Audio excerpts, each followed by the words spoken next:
Welcome to the deep, dark depths of despair, I suppose, on this debate live evening with your boys, the Soaring Prophets. You've just got your camera angles so much better for dancing now. You can really get into it. I can just give her. That's it. Beyond the headlines with Soaring Prophets Live, where we're in. I was going to say unveil the champions, but in this case, yeah, just a couple of dudes. I just really can't unveil anything. Yeah. So tonight, what are we talking about, Pat? Well, we've got the Democrat and Republican debate in the United States. Those of you that have been following through a lot of our content of lately, our financial shows especially, you know that we live and breathe by the U.S. economy and the politics that goes on down there. You Americans down there, yes, you little feather in your cap, you guys do truly control the whole world. You are masters of the universe. But as a couple of lowly Canadian kids watching this, it's sort of a weird time. It doesn't matter where you fall politically, right? Like whether you're a Democrat, whether you're a Republican, whether you're undecided. There's not a lot of excitement in regards to these two candidates. So tonight's experience is going to be interesting. This is a replay of 2020.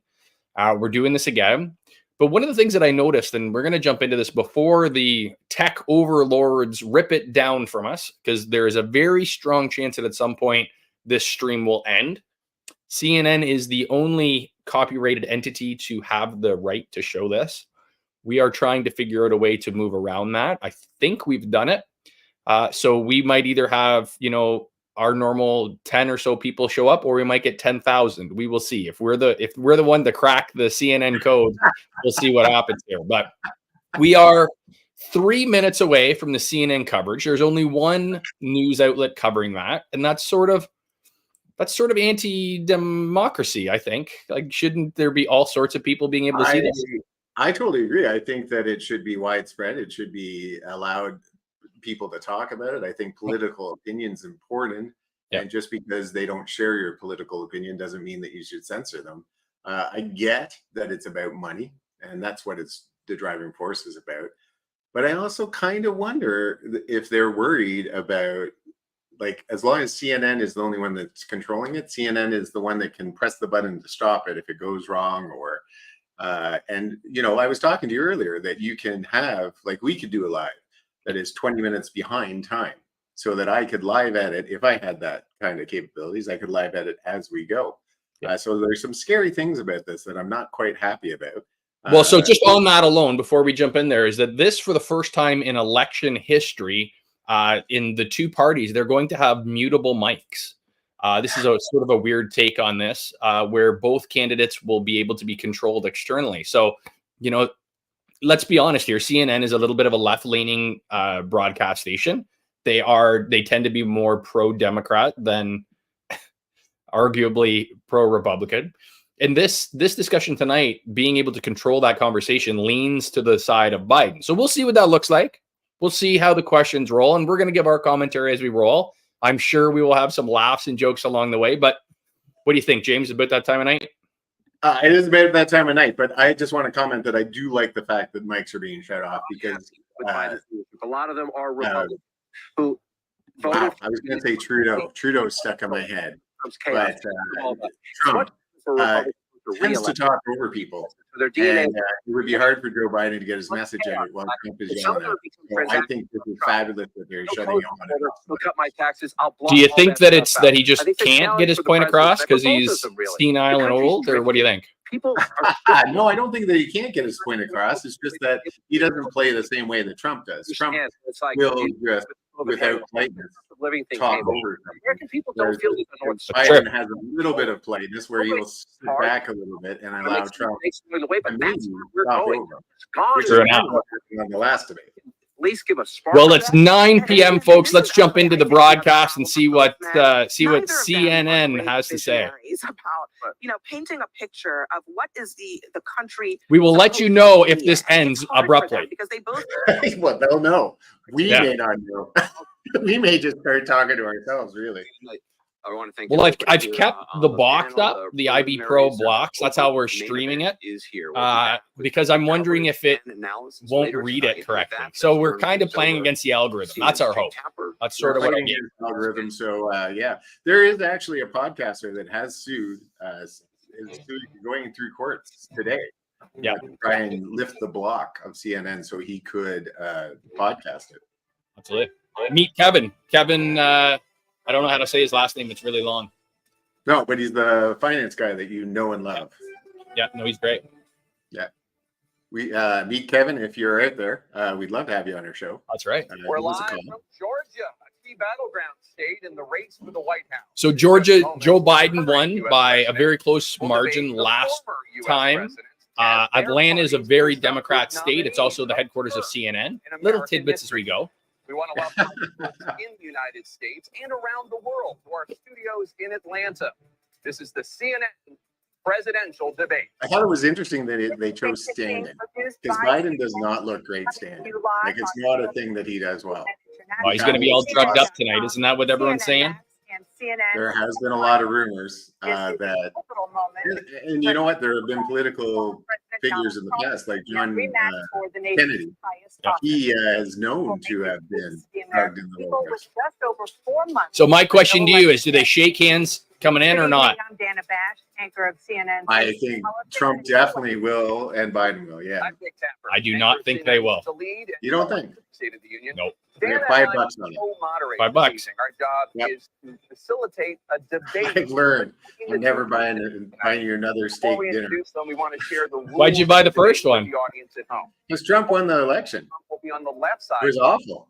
I had to wear a President Make American hat, great hat again, and each candidate will have. Thank you for my dinner. I like Trump. It was not a great event. Responses and rebuttals. Our waiter was not impressed. I'm pretty sure he spit in our steak. God bless him. When it's time for a candidate to speak, his microphone will be turned on and his opponent's microphone will be Like, that is a off. huge advantage. People don't want to say that. That's a His huge microphone advantage. is Trump bullies It will be people in difficult to conversations. understand Yes. for viewers He's at able home. to knock them off their game mid-sentence. Yes. Because of the things he says, and he will not be able to do that tonight, which will be a huge disadvantage. I will be shocked if you don't see Biden get stuck, because he'll still be able to hear Trump, Yes. where he'll get like thrown off. Well, when I was watching it earlier, it was showing how you could kind of hear the opponent through the microphone, even though he was silent. He just Oh, here's Big Joe. there he is, looking good, looking confident. Slow down. Where's my podium? And please welcome the 45th president of the United He's States. looking pretty alert. Trump. Hi. Did he say hi? No shake, eh? I don't know. $5. Whatever. Gentlemen, thank What if you they much shake after? in the debate, and let's start with the issue that voters consistently say is their top concern: the economy. President Biden, inflation has slowed, but prices remain high. Since you took office, the price of essentials has increased.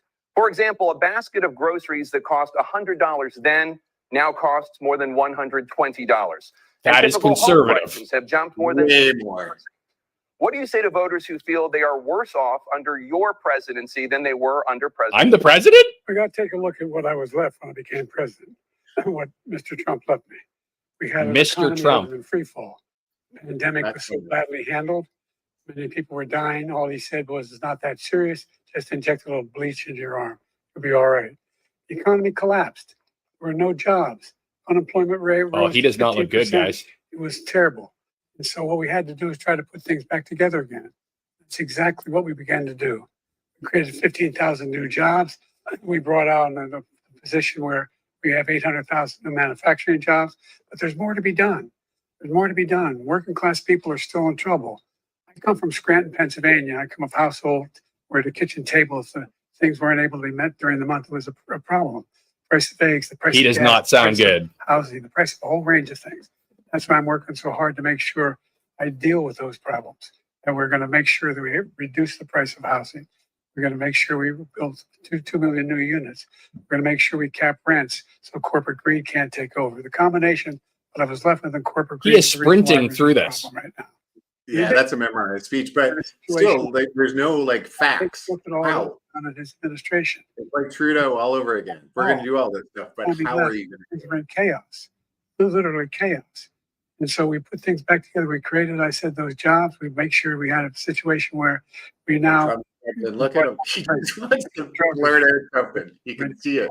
$15 for a insulin shot as opposed to $400. No senior has to pay more than $200 for any drug, all the drugs they could include beginning next year. And the situation is we're going to make that available to everybody, to all Americans. His cadence isn't even like Joe Biden's cadence. Table. And that's so he took a week off. I don't know if anyone of you guys are aware of that. He took a week off to prep the history of our country.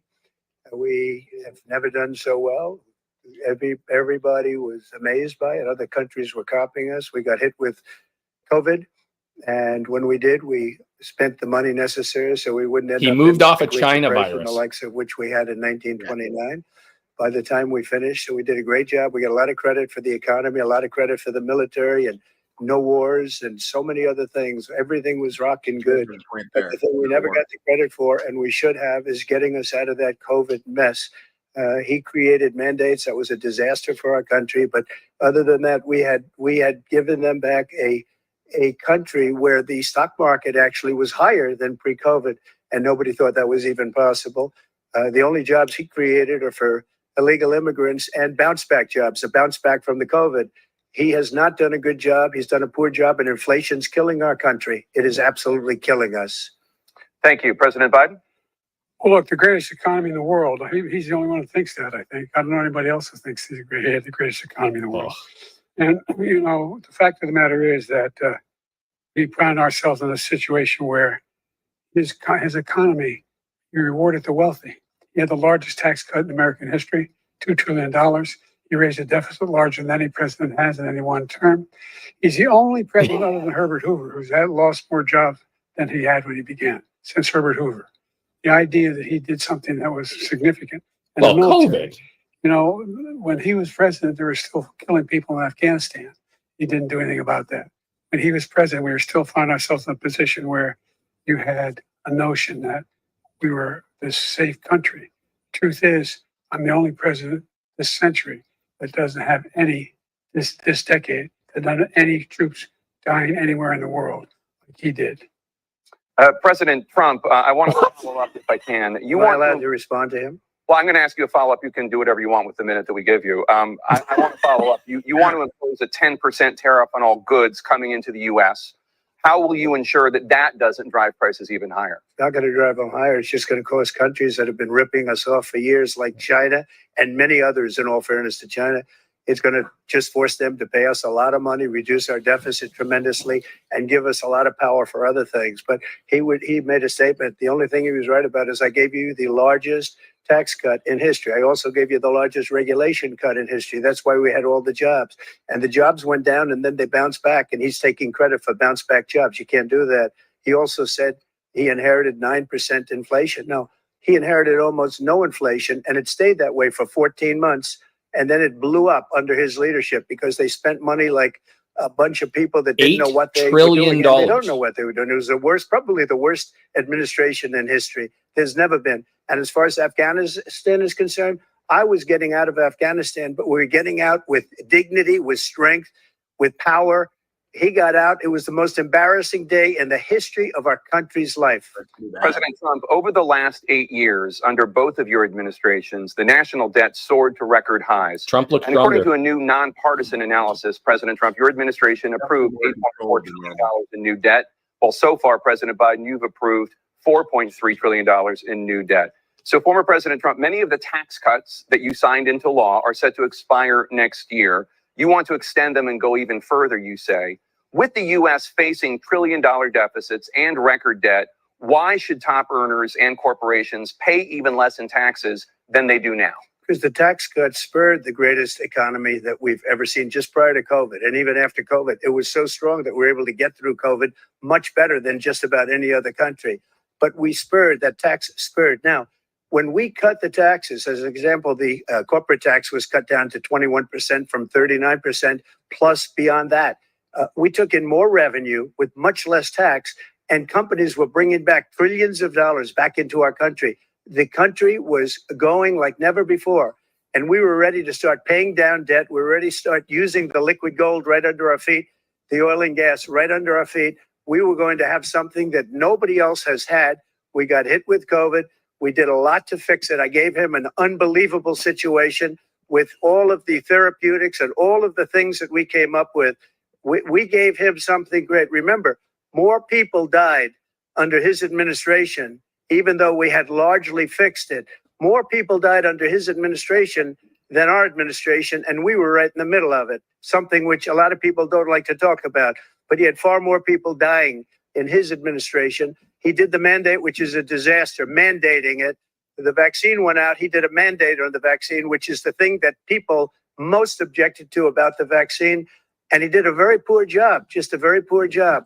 And I will tell you, not only poor there, but throughout the entire world, we're no longer respected as a country. They don't respect our leadership. They don't respect the United States anymore. We're like a third world nation between weaponization of his election, trying to go after his political opponent, all of the things he's done. We've become like a third world nation, and it's a shame.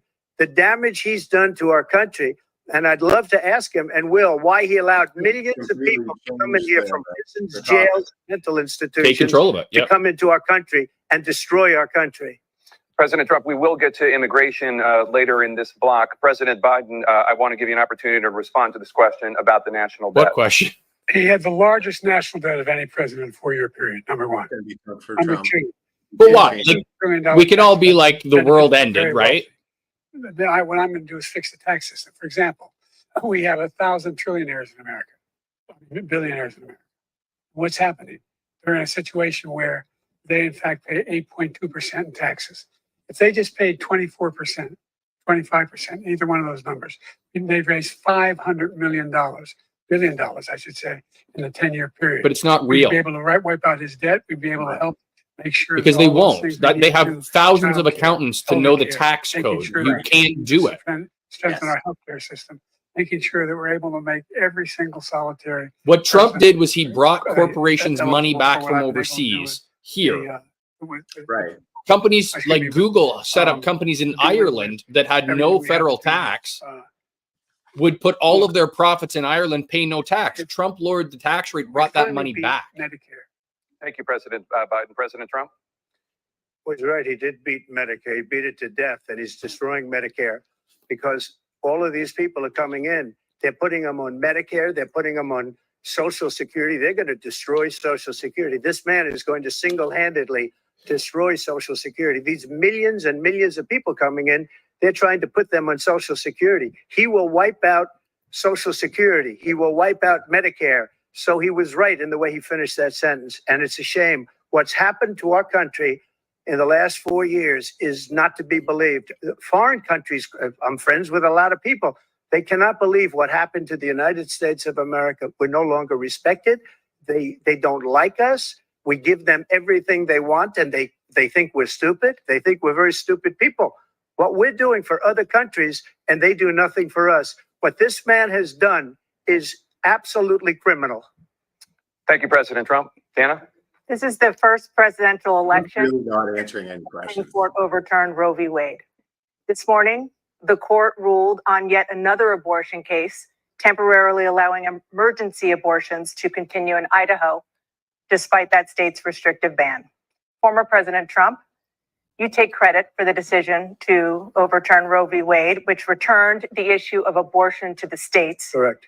However, the federal government still plays a role in whether or not women have access to abortion pills. They're used in about 2/3 of all abortions. As president, would you block abortion medication? First of all, the Supreme Court just approved the abortion bill, and I agree with their decision to have done that, and I will not block it. And if you look at this whole question that you're asking, complex, but not really complex. 51 years ago, you had Roe v. Wade, and everybody wanted to get it back to the states. Everybody, without exception. Democrats, Republicans, liberals, conservatives. Everybody wanted it back. Religious leaders. And what I did is I put 3 great Supreme Court justices on the court, and they happened to vote in favor of killing Roe v. Wade and moving it back to the states. This is something that It's a huge everybody point. wanted. Now, 10 years ago or so, they started talking about how many weeks and how many this, getting into other things. But You get every to vote legal on it. scholar throughout the world, the most respected, wanted it brought back to the states. I did that. Now the states are working it out. If you look at Ohio, it was a decision that was an end result that was a little bit more liberal than you would have thought. Kansas, I would say the same thing. Texas is different. Florida is different. Joe looks like he's they're all not there. making their own decisions right now. And right now, the states control it. That's the vote of the people. Like Ronald Reagan, I believe in the exceptions. I am a person that believes. And frankly, I think it's important to believe in the exceptions. Some people, you have to follow your heart. Some people don't believe in that. But I believe in the exceptions for rape, incest, and the life of the mother. I think it's very important.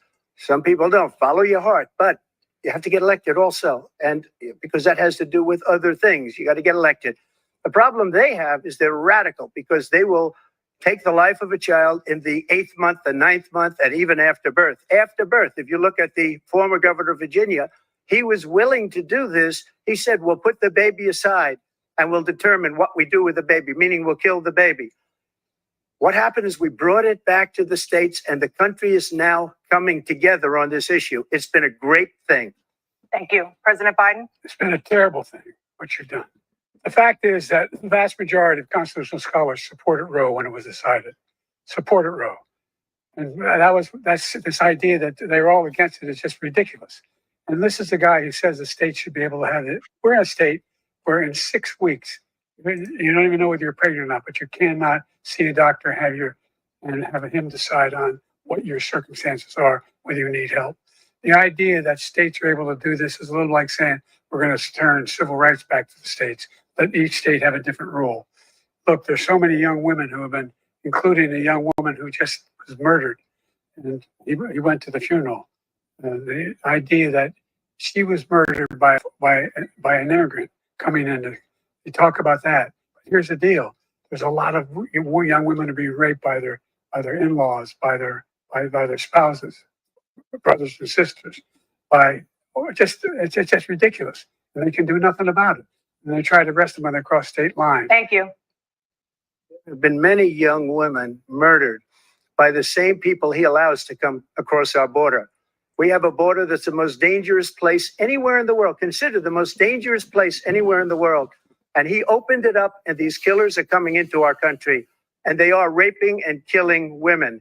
And it's a terrible thing. As far as the abortion is concerned, it is now back with the states. The states are voting. In many cases, it's frankly a very liberal decision. In many cases, it's the opposite. But they're voting, and it's bringing it back to the vote of the people, which is what everybody wanted, including the founders, if they knew about this issue, which frankly they didn't. But they would have done. Everybody wanted it brought back. Ronald Reagan wanted it brought back. He wasn't able to get it. Everybody wanted it brought back, and many presidents had tried to get it back. I was the one to do it. And again, this gives it the vote of the people, and that's where they wanted it. Every legal scholar wanted it that way. Away Staying on from the topic of politicians. abortion, President That's the Biden, idea. 7 states. Every legal scholar This is the same topic. 7 also states. don't believe it's the No most legal dangerous place restriction in the world. There's or much into a more pregnancy, dangerous a woman places. can It obtain blows an up everything. Do you support any legal limits on how late a woman should be able to terminate a pregnancy? I supported Roe v. Wade, which had 3 trimesters. First time is between the woman and the doctor. Second time is between the doctor and an extreme situation. The third time is between the doctor, between the woman and the state. The idea that the politicians, that the founders wanted the politicians to be the ones making decisions about women's health is ridiculous. That's the last. No politician should be making that decision. A doctor should be making those decisions. That's how it should be run. That's what you're going to do. And if I'm elected, I'm going to restore Roe v. But Wade. California is a lot different than Iowa in what they want. Take the life of the baby in the It's ninth not wrong month, that a doctor should be even making after the birth, decision. because some Not a states, problem. Democrat run, take it after birth. Again, the former governor of Virginia, put the baby down, then we decide what to do with it. So he's Joe willing looks to, lost. as we say, rip the baby out of the womb in the ninth month and kill the baby. Nobody wants that to happen, Democrat or Republican. Nobody wants it to happen. That is simply not true. The Roe v. Wade does not provide for that. That's not the circumstance. Only if a woman's life is in danger, she's going to die. That's the only circumstance in which that can happen. But we are not for late-term abortion, period. Period, period. Under Roe v. Wade, you have late-term abortion. You can do whatever you want, depending on the state. You can do whatever you want. We don't think that's a good thing. We think it's a radical thing. We think the Democrats are the radicals, not the Republicans. For 51 years, that was the law. 51 years, constitutional scholarship said it was the right way to go. 51 years, and it was taken away because this guy put very conservative members on the Supreme Court. He takes credit for taking it away. What's he going to do? What's he going to do? In fact, if the MAGA Republicans, he gets elected, and the MAGA Republicans control the Congress, and they pass a universal ban on abortion, period, across the board, at 6 weeks or 7 or 8 or 10 weeks, something very, very conservative. Is he going to sign that bill? I'll veto it. He'll sign it. Thank you. Let's turn now to the issue of immigration and border security. President There's Biden, the first one. We couldn't follow up. Illegally crossed the southern border on your watch. Overwhelming states He will. and Yeah, he'll come overburdening back. cities such as New York and Chicago, and in some cases causing real safety and security concerns. I Given think that, Biden's doing a great job, man. you to solve this crisis. He doesn't know where he is. We worked very hard to get a bipartisan agreement. He's answering all the questions appropriately. Changed all of that. And made sure that we are in a situation where you had no circumstance where they could come across the border with the number of border police there are now. We significantly increased the number of asylum officers. Significantly. By the way, the Border Patrol endorsed my position. In addition to that, we found ourselves in a situation where when he was president, he was separating babies from their mothers, putting them in cages, making sure the families were separated. That's not the right way to go. What I've done since I've changed the law, what's happened? Changed it in a way that now you're in a situation where there are 40% fewer people coming across the border legally. It's better than when he left office. And I'm going to continue to move until we get. Does anyone believe that there's 40% less people? The total initiative relative to what we can do with more border patrol and more asylum officers. President Trump? I really don't know what he said at the end of that sentence. I don't think he knows what he said either. Look, we have the safest border in the history of our country. All he had to do was leave it. All he had to do was leave it.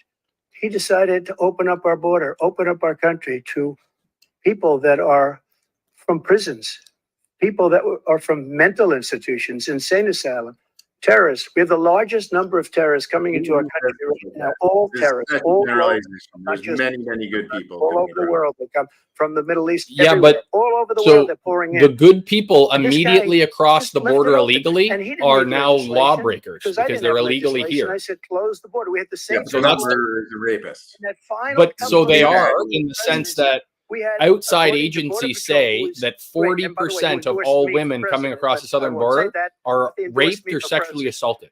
Brandon, just speak to him. That's crazy. But look, I we don't have know the the answer to worst that 'cause I border don't in know history. that. Now Okay. we have the worst border in history. There's never been anything like it. And people are dying all over the place, including the people that are coming up in Thank you, President caravans. Trump. President Biden?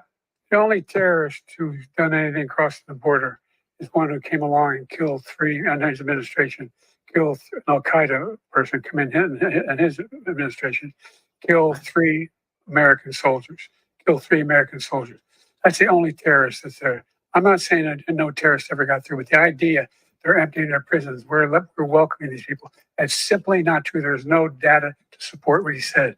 Once again, he's exaggerating, he's lying. President Trump, staying on the topic of immigration, you've said that you're going to carry out, quote, the largest domestic deportation operation in American history, unquote. Does that mean that you will deport every undocumented immigrant in America, including those who have jobs, including those whose spouses are citizens, and including those who have lived here for decades? And if so, how will you do it? Just 1 second. He said we killed 3 people. The people we killed are al-Baghdadi and Soleimani, the 2 greatest terrorists, biggest terrorists anywhere in the world. And it had a huge impact on everything, not just border, on everything. He's the one that killed people with the bad water, including hundreds of thousands of people dying and also killing our citizens when they come in. We are living right now in a rat's nest. They're killing our people in New York, in California, in every state in the union, because we don't have borders anymore. Every state is now a border. And because of his ridiculous, insane, and very stupid policies, people are coming in and they're killing our citizens at a level that we've never seen. We call it migrant crime. I call it Biden migrant crime. They're killing our citizens at a level that we've never seen before. And you're reading it like these three incredible young girls over the last few days. One of them, I just spoke to the mother, and he just had the funeral for this girl, 12 years old.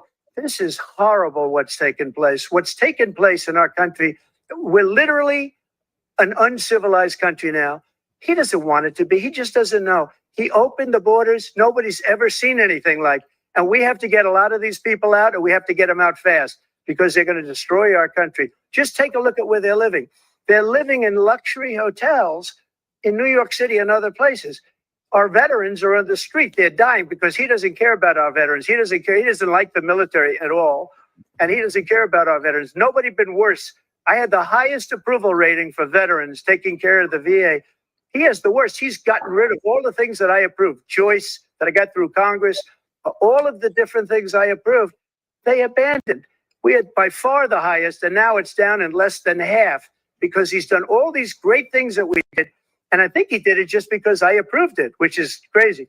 But he has killed so many people at our border by allowing all of these people to come in. President Biden. Very sad day. President Biden, you have the mic. Every single thing he said is a lie. Oh, come on. For example, veterans are a hell of a lot better off since I passed the PACT Act. 1 million of them now have insurance, and their families have it. Their families have it because what happened, whether it was Agent Orange or burn pits, they're all being covered now. And his group opposed that. We're also in a situation where we have great respect for veterans. My son spent a year in Iraq, living right next to one of those burn pits, came back with stage 4 glioblastoma. I was recently in France for D-Day, and I spoke all about those heroes that died. I went to the World War II cemetery, World War I cemetery he refused to go to. He was standing with his 4-star general, and he told me, he said, I don't want to go in there because they're a bunch of losers and suckers. My son was not a loser, was not a sucker. You're the sucker. You're the loser. President Trump? First of all, that was a made-up quote, suckers and losers. They made it up. It was in a third-rate magazine that's failing, like many of these magazines. He made that up. He put it in commercials. We've notified him. We had 19 people that said I didn't say it. And think of this. Who would say I'm at a cemetery or I'm talking about our veterans? Because nobody's taken better care. I'm so glad this came up and he brought it up. There's nobody that's taken better care of our soldiers than I have. To think that I would, in front of generals and others, say suckers and losers. We have 19 people that said it was never said by me. It was made up by him, just like Russia was made up, just like the 51 intelligence agents are made up, just like the new thing with the 16 economists are talking. It's the same thing. 51 intelligence agents said that the laptop was Russia disinformation. It wasn't. That came from his son, Hunter. It wasn't Russia disinformation. He made the suckers and losers. So she apologizes to me right now. 4-star general standing at your side who was on your staff who said you said it, period. That's number one. And number two, the idea that I have to apologize to you for anything along the line. We've done more for veterans than any president has in American history. And they now are their family.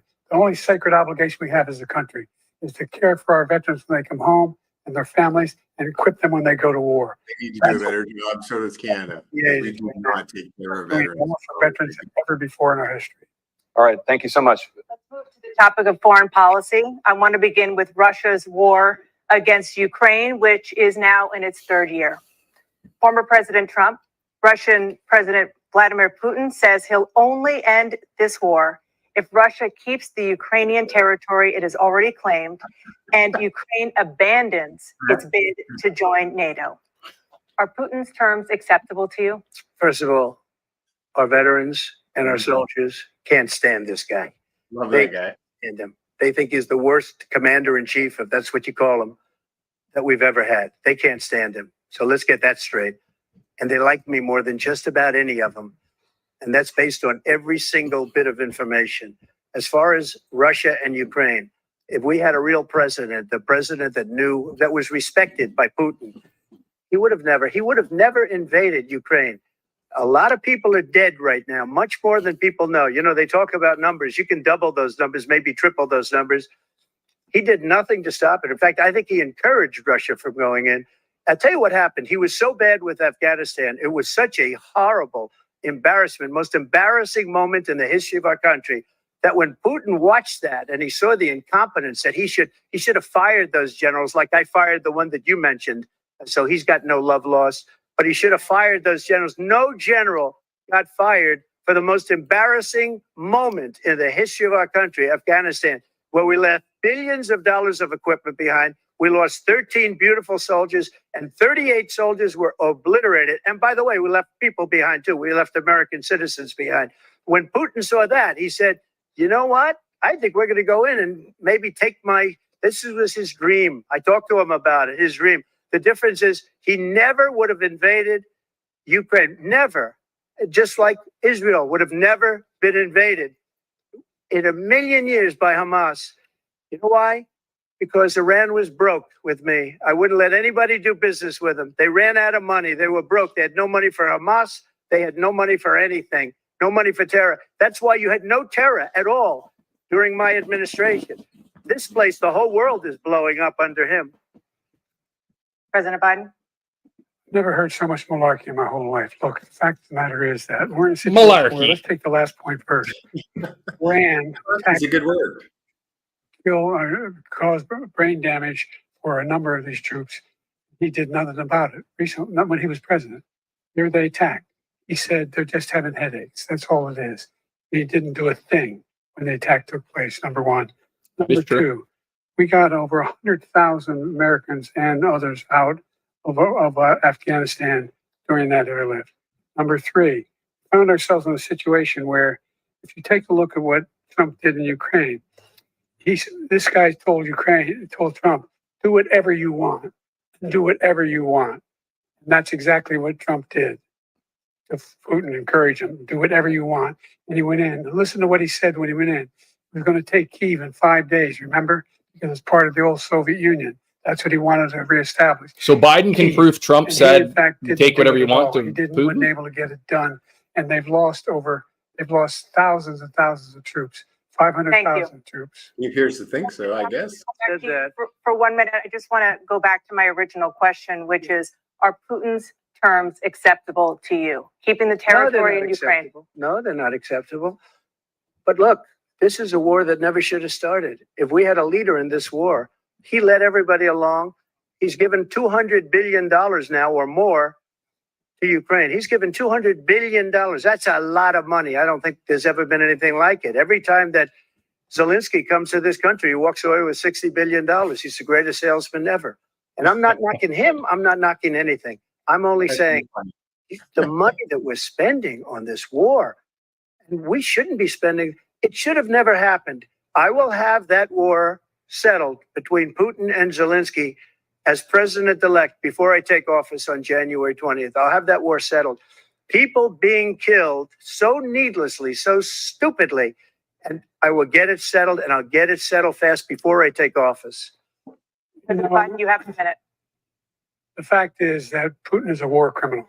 He's killed thousands and thousands of people. That is and he has made third world war shit. He wants to reestablish what was part of the Soviet Empire, not just a piece. He wants all of Ukraine. Trump is saying we will make a deal. And then Biden is calling a war criminal. That's a guy with nukes. That is unbelievable. What do you think happens to Poland? What do you think of Belarus? What do you think it is not something that he shouldn't be having a conversation with. He should be having a conversation with the larger world because they're like students instead of anything. You're absolutely right. But I don't know that Trump would have a better solution. The United States would give him the weapons. But when you say you're a war criminal, then you need to be killed and hung. As much funding for that man has more nuclear weapons than we do. That's why we're strong. Thank you. Moving on to the Middle East. In October, Hamas attacked Israel, killing more than 1,000 people and taking hundreds of hostages. Among those held and thought to still be alive are 5 Americans. Israel's response has killed thousands of Palestinians and created a humanitarian crisis in Gaza. President Biden, you've put forward a proposal to resolve this conflict, but so far Hamas has not released the remaining hostages, and Israel is continuing its military offensive in Gaza.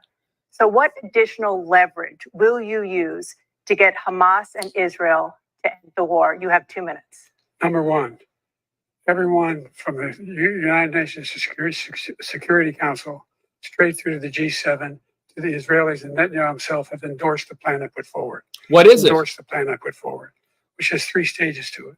The first stage is trade the hostages for a ceasefire. Second phase is a ceasefire with additional conditions. The third phase is the end of the war. The only one who wants the war to continue is Hamas. Number one, they're the only ones standing out.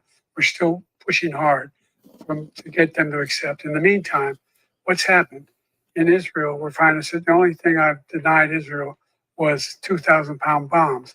They don't work very well in populated areas. They kill a lot of innocent people. We're providing Israel with all the weapons they need and when they need them. And by the way, I'm the guy that organized the world against Iran when they had a full-blown intercontinental ballistic missile attack on Israel. No one was hurt.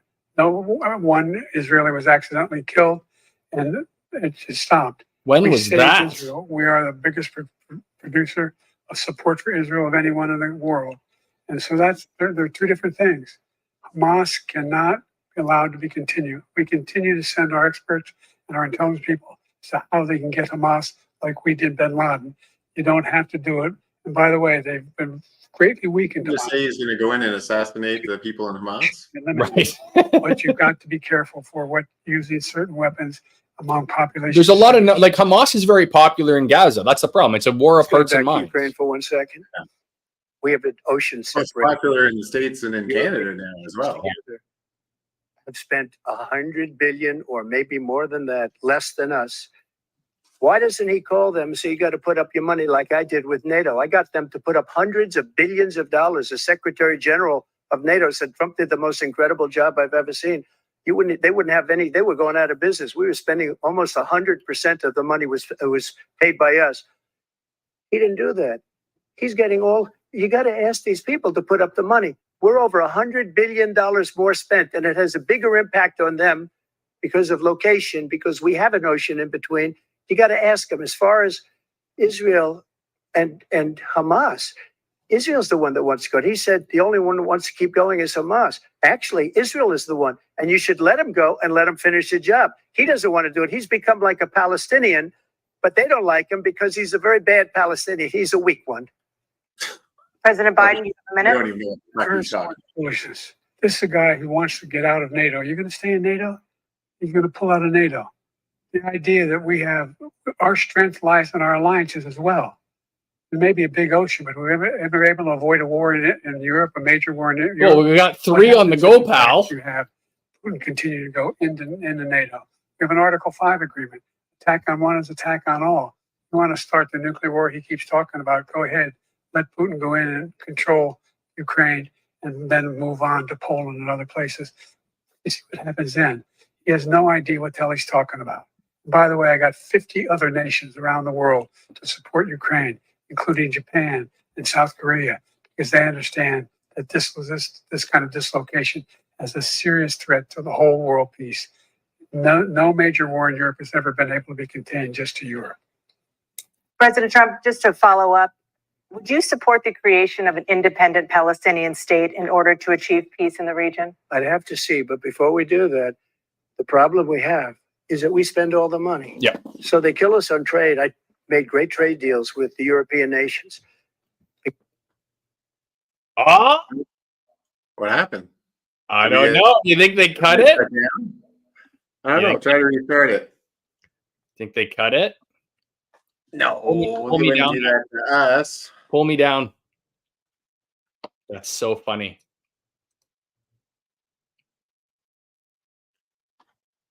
Well, Take it down, pal. There. So it's interesting so far. I think Biden, for some reason, is a little bit sharper. Trump seems a bit off his game, though, because he can't throw those little, like he's throwing little one-handed insults, but they're not having the impact that they would have if he could do it in the middle of someone's conversation. Not willing to do this trilateral meeting. Serbia was ready to do it. It is But- the feed is down. I'm going to see what I can find here as well. Sorry, folks. I guess maybe they found us out, or maybe they shut down everything. Yeah. Interesting. Billions and billions of dollars Okay, came flowing in the next day and the next months. But now we're in the same position. We're paying everybody's Thank you. bills. Let's turn to the issue of democracy. Former President Trump, I want to ask you about January 6, 2021. After you rallied your supporters that day, some of them stormed the Capitol to stop the constitutionally mandated counting of electoral votes. As president, you swore an oath to, quote, preserve, protect, and defend, unquote, the Constitution. What do you say to voters who believe that you violated that oath through your actions and inaction on January 6th and worry that you'll do it again? Well, I don't think too many believe that. And let me tell you about January 6th. On January 6th, we had a great border. Nobody coming through, very few. On January 6th, we were energy independent. On January 6th, we had the lowest taxes ever.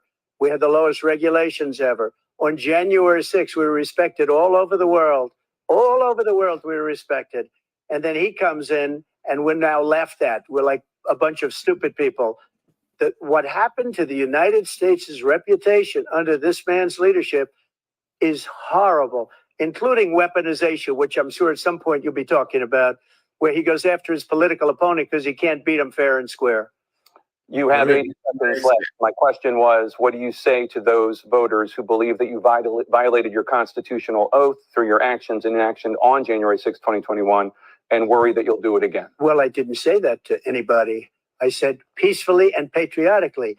And Nancy Pelosi, if you just watched the news from 2 days ago, on tape to her daughter, who's a documentary filmmaker, they say, but she's saying, oh, no, it's my responsibility. I was responsible for this because I offered her 10,000 soldiers or National Guard, and she turned them down. And the mayor of, in writing, by the way, the mayor in writing turned it down, the mayor of D.C. They turned it down. I offered 10,000 because I could see, I had virtually nothing to do. They asked me to go make a speech. I could see what was happening. Everybody was saying they're going to be there on January 6th. They're going to be there. And I said, you know what? There's a lot of people coming. You could feel it. You could feel it too, and you could feel it. And I said, they ought to have some National Guard or whatever. And I offered it to her. And she now admits that she turned it down. And it was the same day she was, I don't know, she can't be very happy with her daughter because it made her into a liar. She said, I take full responsibility for January 6th. President Biden? Look, he encouraged those folks to go up on Capitol Hill, number one. I sat in the dining room off the Oval Office. He sat there for 3 hours watching, begging, being begged by his vice president and a number of his colleagues on the Republican side as well to do something, call for a stop, to end it. Instead, they talked about these people being patriots and great patrons of America. In fact, he says he'll now forgive them for what they've done. Well, they've been convicted. He says he wants to commute their sentences and say that no. He went to every single court in the nation. I don't know how many cases, scores of cases, including the Supreme Court. And they said, no, this guy is responsible for doing what was done. He didn't do a damn thing. And these people should be in jail. And they should be the ones who are being held accountable. And he wants to let them all out. And now he says if he loses again, such a whiner that he is, that it could be a bloodbath. Thank you, President Biden. President Trump? What they've done to some people that are so innocent, you ought to be ashamed of yourself. What you have done, how you've destroyed the lives of so many people. When they ripped down Portland, when they ripped down many other cities, you go to Minnesota, Minneapolis, what they've done there with the fires all over the city. If I didn't bring in the National Guard, that city would have been destroyed. When you look at all of they took over big chunks of Seattle. I was all set to bring in the National Guard. They heard that, they saw them coming, and they left immediately. What he said about this whole subject is so off. Peacefully patriotic. One other thing, the Unselect Committee, which is basically two horrible Republicans that are all gone now out of office, and Democrats, all Democrats, they destroyed and deleted all of the information they found because they found out we were right. We were right. And they deleted and destroyed all of the information. They should go to jail for that. If a Republican did that, they'd go to jail. Thank you, President Trump. President Biden, I want to give you a minute.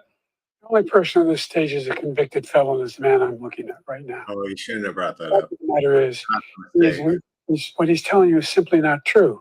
The fact is that there was no effort on his part to stop what was going on up in Capitol Hill. And all those people, every one of those who were convicted, deserves to be convicted. The idea that they didn't kill somebody, just went in and broke down doors, broke the windows, broke the law. offices, turned over desks, turned them over The opposing statues. The idea view is that those they did this people are across the patriots. cities of the Come nation on. that year as well, When and I no asked one them was the first prosecuted. two It debates, doesn't make any difference. They broke the law. They should be prosecuted. I'm not saying the other people who broke the law shouldn't be prosecuted. The idea he's refusing to Lady Justice denounce should be these blind, guys. and it is You not. denounce the people we're talking about now. You denounce the people. That doesn't make the fact that they broke the law any What are you less. gonna do? I'm not disagreeing, but it should I'm be going to give equal you under the law. a minute, It should have been President Trump, widespread. follow-up question A I lot of have. people were arrested for some of After the a things. jury convicted you of Or 34 not. felonies last month, you said if Because reelected, if you would, if quote, you burn have down every right to Minneapolis go and no after, one goes to unquote, your jail, why political would I not be opponents. able to You go just to the talked Capitol? about members of the select committee on January 6th going to jail. Your main political opponent is standing on stage with you tonight. Can you clarify exactly what it means about you feeling you have every right to go after your political opponents? Well, I said my retribution is going to be success. We're going to make this country successful again, because right now it's a failing nation. My retribution is going to be success. But when he talks about a convicted felon, his son is a convicted felon at a very high level. His son is convicted, going to be convicted probably numerous other times. Should have been convicted before, but his Justice Department let the statute of limitations lapse on the most important things. But he could be a convicted felon as soon as he gets out of office. Joe could be a convicted felon with all of the things that he's done. He's done horrible things. All of the death caused at the border, telling the Ukrainian people that we're going to want $1 billion or you change the prosecutor. Otherwise, you're not getting $1 billion. If I ever said that, that's quid pro quo. That we're not going to do anything. We're not going to give you $1 billion unless you change your prosecutor having to do with the son. This man is a criminal. This man, you're lucky. You're lucky. I did nothing wrong. We'd have a system that was rigged and disgusting. I did nothing wrong. Thank you, President Trump. President Biden, you have said, I'm coming right to you, sir. You want to respond? Go ahead. I'll give you a minute to respond. The idea that I did anything wrong relative to outrageous. It's simply a lie, number one. Number two, the idea that you have a right to seek retribution against any American just because you're president is wrong. It's simply wrong. No president's ever spoken like that before. No president in our history. He didn't say he was seeking retribution. Number three, he said that I will prove it through crimes success. that you are still charged with. And think of all the civil penalties you have. How many billions of dollars do you owe in civil penalties for molesting a woman in public, for doing a whole range of things, of having sex with a porn star on the night while your wife was pregnant? I mean, what are you talking about? You have the morals of an alley cat. Unfortunately, no one I didn't have sex with a porn star, number one. Number two, that was a case that was started and moved. They moved a high-ranking official at DOJ into the Manhattan DA's office to start that case. That case is going to be appealed and won. We had a very terrible judge, a horrible judge, Democrat.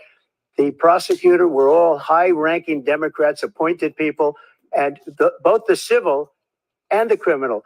He basically went after his political opponent because he thought it was going to damage me. But when the public found out about these cases, because they understand it better than he does, he has no idea what these cases are. But when they found out about these cases, you know what they did? My poll numbers went up, way up. You know that because you're reporting it. And we took in more money in the last 2 weeks than we've ever taken in the history of any campaign. I don't think any campaign has ever taken. Hundreds of millions of dollars came pouring in because the public knows it's a scam and it's a guy that's after his political opponent because he can't win fair and square. Thank you, President Trump. President Biden, you have said, quote, Donald Trump and his MAGA Republicans are determined to destroy American democracy. Do you believe that the tens of millions of Americans who are likely to vote for President Trump will be voting against American democracy? The more they know about what he's done, yes. The more they know about what he's done. And there's a lot more coming. He's got a lot of cases down the road coming around. He's got a whole range of issues he has to face. I don't know what the juries will do, but I do know he has a real problem. And so the fact that, could you ever think you heard any president say that I'm going to seek retribution? You ever hear any president say that I thought Hitler had some good ideas. What got me involved to run in the first place after my son had died, I decided in Iraq, because of Iraq, I said I wasn't going to run again until I saw what happened in Charlottesville, Virginia. People coming out of the woods carrying swastikas on torches, and singing the same anti-Semitic bile they sang when back in Germany. And the young woman got killed. I spoke to the mother, and they asked him. They said, "What do you think of those people? People who the ones who got killed, the one who tried to stop it, and the ones," he said, "I think they're fine people on both sides." What American president would ever say Nazis coming out of fields carrying torches, singing the same anti-Semitic bile, carrying swastikas were fine people?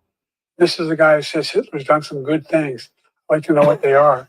Good things Hitler's done. That's what he said. This guy has no sense of American democracy. President Trump. Jake, both of you know that story has been totally wiped out, because when you see the sentence, it said 100% exoneration on this. So he just keeps it going. He says he ran because of Charlottesville. He didn't run because of Charlottesville. He ran because it was his last chance.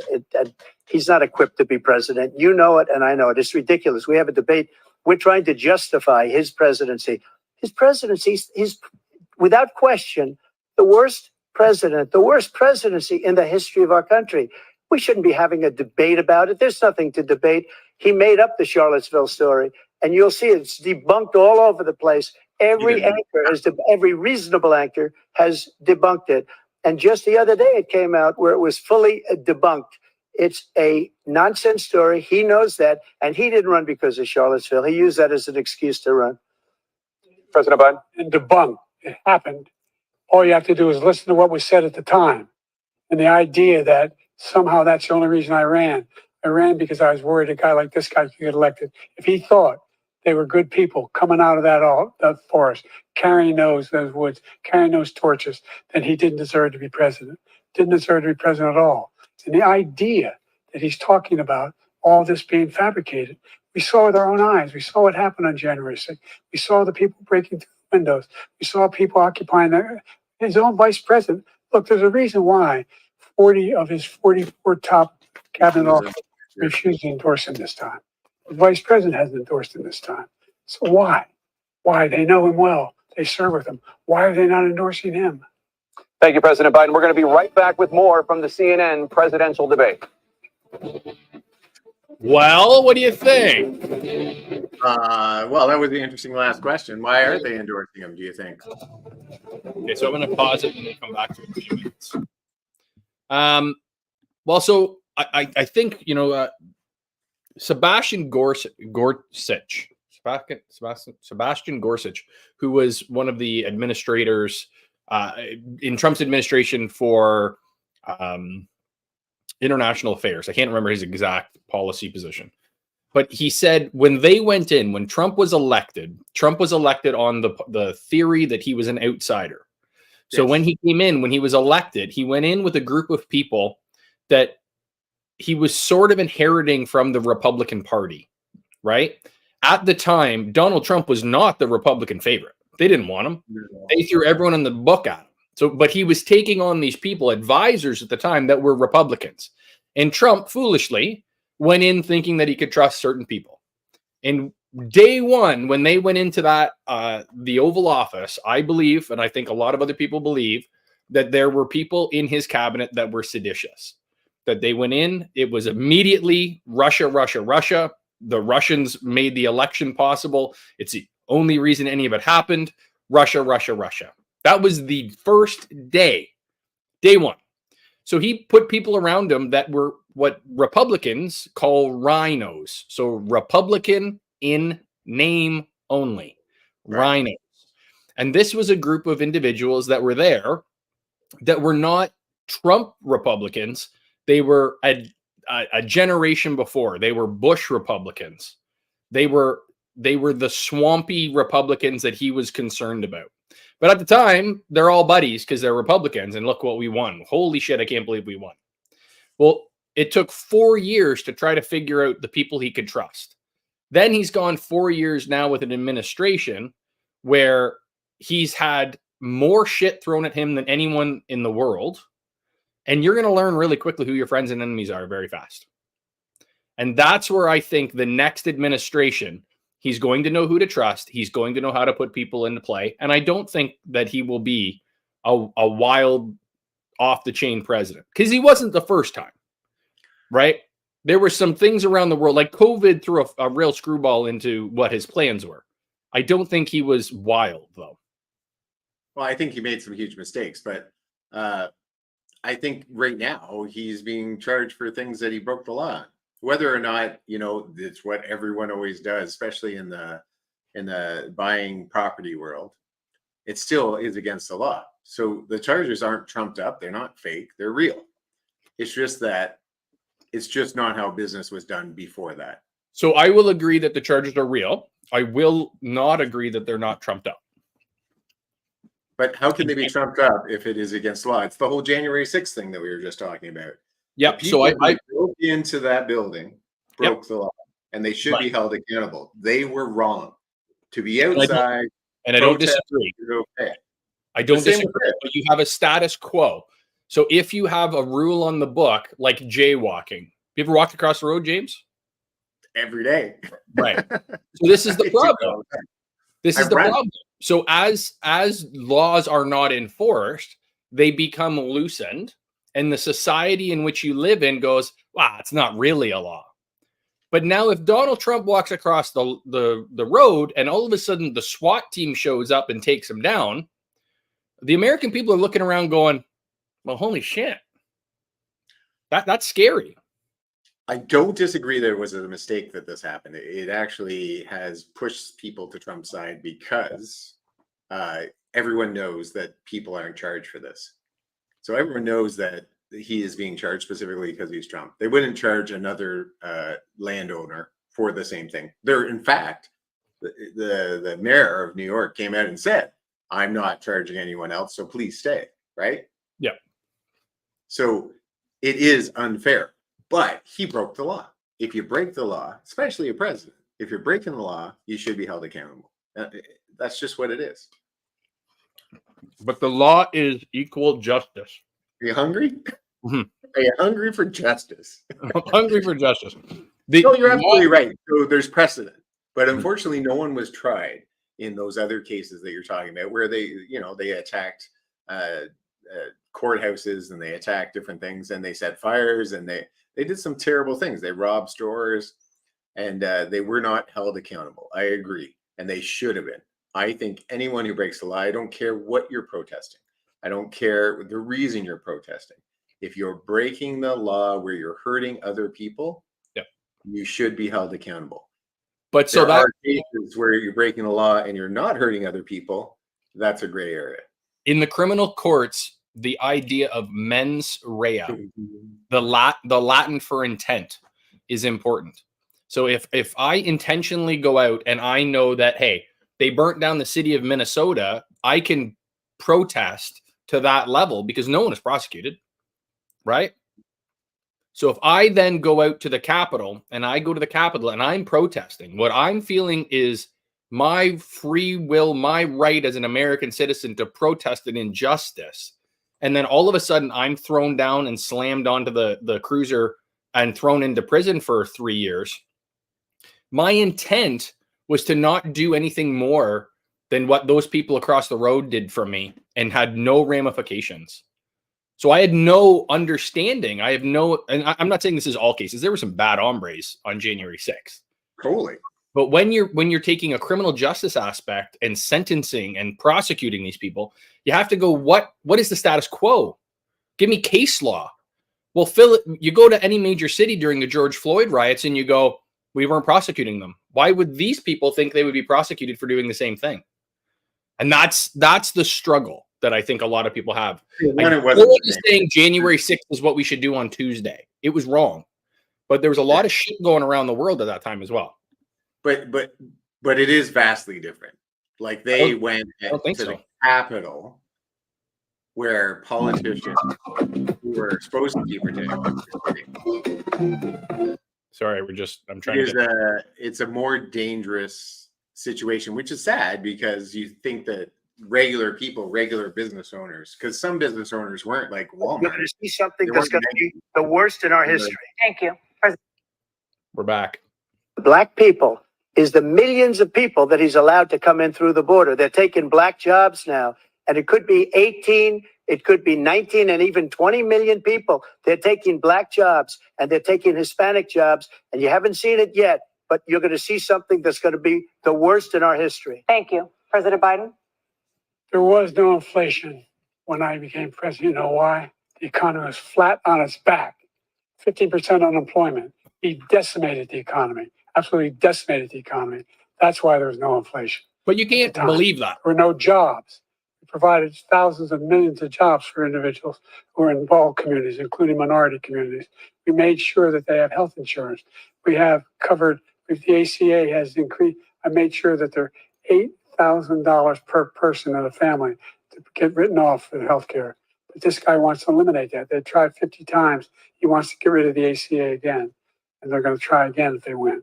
We find ourselves in a position where the idea that we're not doing any, we put more police on the street than any administration has. He wants to cut the cops. We're providing for equity and making sure people have a shot to make it. There's a lot going on, but in inflation, he caused it by his tremendous malfeasance in the way he handled the pandemic. Thank you. Another persistent challenge is the climate crisis. 2023 was the hottest year in recorded history, and communities across the country are confronting the devastating effects of extreme heat, intensifying wildfires, stronger hurricanes, and rising sea levels. Former President Trump, you've vowed to end your opponent's climate initiatives, but will you take any action as president to slow the climate crisis? Well, let me just go back to what he said about the police, how close the police are to him. Almost every police group in the nation from every state is supporting Donald J. Trump. Almost every police group. And what he's done to the black population is horrible, including the fact that for 10 years he called them super predators. We can't, in the 1990s, we can't forget that. Super predators was his name. And he called it, and they've taken great offense at it. And now they see it happening. But when they see what I did for criminal justice reform and for the historically black colleges and universities, where I funded them and got them all funded, and the opportunity zones with Tim, as you know, Tim Scott was incredible. He did a great job, great senator from South Carolina. He came to me with the idea, and it was a great idea. It's one of the most successful economic development acts ever in the country, opportunity zones. And the biggest beneficiary are blacks. And that's why we have the best numbers with them. In we used to add a little timer. They're saying ever. I read this morning, Right. Ever, the best numbers. He's lost much of the black population because he's done a horrible job for black people. He's also done a horrible job for Hispanics. Trump But is when you see double these as millions of popular as he people was last pouring into election our with country, and they're going to take the African-Americans. jobs, and it's already started, and you haven't seen anything yet. It's a disaster. 38 seconds left. President Trump, will you take any action as president to slow the climate crisis? So I want absolutely immaculate clean water, and I want absolutely clean air, and we had it. We had H2O. We had the best numbers ever, and we were using all forms of energy, all forms, everything. And yet, during my 4 years, I had the best environmental numbers ever. And my top environmental people gave me that statistic just before I walked on the stage, actually. I don't know where the hell he's been. The idea that anything he said is true. I passed the most extensive climate change legislation in history. We find ourselves, and by the way, black colleges. I came up with $15 billion for HBCUs, historic black universities and colleges, because they don't have those. They don't have the kind of contributors that they have to build these laboratories and the like. Any black student is capable in college of doing any white student can do. They just have the money, but now they'll be able to get those jobs in high tech. We're in a situation where the idea that he is claiming to have done something that had the cleanest water, he hadn't done a damn thing for the environment. I think the quote was, "I want the cleanest water." I immediately joined it because if we reach 1.5 degrees Celsius, No, he did say that during his no way presidency. back. The only existential threat to humanity He did. is Yeah. climate change. And he didn't do a damn thing about it. He wants to undo all that I've done. I don't know how he's making that claim. The Paris Accord was going to cost us $1 trillion, and China nothing, and Russia nothing, and India nothing. It was a ripoff of the United States. And I ended it because I didn't want to waste that money because they treat us horribly. We were the only ones who was costing us money. Nobody else was paying into it. And it was a disaster. But everything that he said just now, I'll give you an example. I heard him say before insulin. I'm the one that got the insulin down for the seniors. I took care of the seniors. What he's doing is destroying all of our medical programs because the migrants coming in, they want everybody. And look, I have the biggest heart on the stage. I guarantee you that. And I want to take care of people. But we're destroying our country. They're taking over our schools, our hospitals, and they're going to be taking over Social Security. He is destroying Social Security, Medicare, and Medicaid. They just keep on making these claims. Trump The keeps idea making, is that there's nothing about we were the only ones of consequence who were not members of the Paris Accord. How can we do anything? We're not able to, the United States can't get this under control. One of the largest polluters in the world, number one. We're making significant progress. By 2035, we will have cut pollution in half. We have made significant progress, and we're continuing to make progress. We set up a climate corps for thousands of young people will learn how to deal with climate, just like the Peace Corps. And we're moving in directions that are going to significantly change the elements of cause of pollution. But the idea that he claims that he has the biggest heart up here and he's really concerned about pollution and about climate, I've not seen any indication of that. And by the way, with regard to prescription drugs, one company agreed that they would reduce the price to $35, which I was calling for, one, voluntarily. I made sure every company in the world, every pharmaceutical company cannot have to pay. Thank you. And by the way, So every day, millions of Americans struggle just to make ends meet. For many older Americans, Social Security provides a critical lifeline. President Biden, if nothing is done to Social Security, seniors will see their benefits cut in just over 10 years. Will you name tonight one specific step that you're willing to take to keep Social Security solvent? yes, make the very wealthy begin to pay their fair share. Right now, everybody making under $170,000 pays 6% of their income, of their paycheck, every single time they get a paycheck from the time of the first one they get when they're 18 years old. The idea that they're going to, I'm proposing that everybody, the millionaires pay 1%. So no one I would not raise the cost of Social Security for anybody under $400,000. After that, I began to make the wealthy begin to pay their fair share by increasing from 1% beyond to be able to guarantee the program for life. So you still have 82 seconds left. Are there any other measures that you think that would be able to help keep Social Security Anything solvent? that you think might really be a thing, Well, sir? that one enough will keep it solvent. But the biggest thing I'll do is we defeat this man because he wants to get rid of Social Security. He thinks there's plenty to cut in Social Security. He's wanting to cut Social Security. He has said that, but both times. I think there is. And if you look at the program put forward by the House Republican caucus, why would you cut something that we're paying, like they're paying for? Want to cut it as well. The idea that So it's the Fair. benefits plans that they're saying we need is to look at. ridiculous. Like if you're going to pay we students and tuition, by the way, that the American probably is public one has way you could greater start. healthcare coverage today than ever before.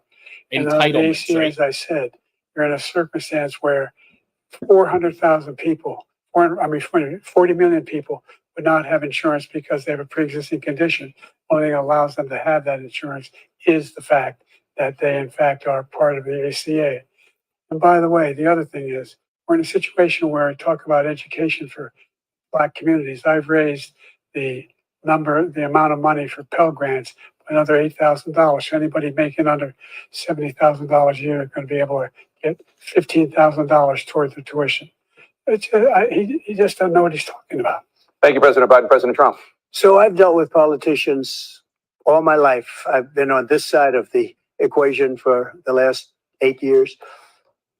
I've never seen anybody lie like this guy. He lies. I've never seen it. He could look you in the face. About so many other things too. And we mentioned the laptop. We mentioned Russia, Ukraine. Everything he does is a lie. It's misinformation and disinformation.